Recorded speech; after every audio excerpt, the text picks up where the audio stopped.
κάθε δρόμο πάντα υπάρχει ένας γκρεμός, αρκεί στην ώρα να τον δεις και να ξεφύγεις.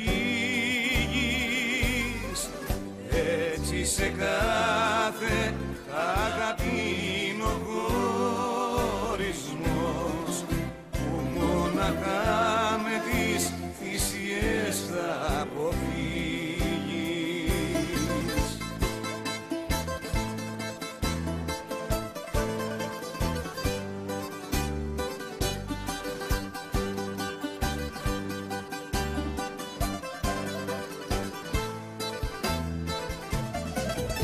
Για να έχεις κάποια σε τούτη τη ζωή χαρά, τον άνθρωπό σου πάντα βάσταξε κοντά σου, και θα είναι στήριγμα σαν θα έρθει σύμφορα,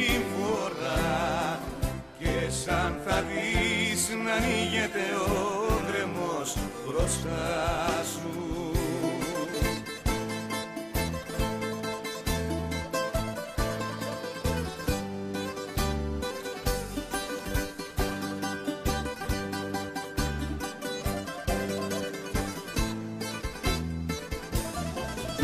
Ένας γκρεμός μες στη ζωή μας είναι ο χωρισμός της ευτυχίας, κόβει από το μάτι στράτα. Πες άλλο δρόμο όσο ακόμα είναι ο καιρός, και με τον άνθρωπο που πόνεσες περπάτα.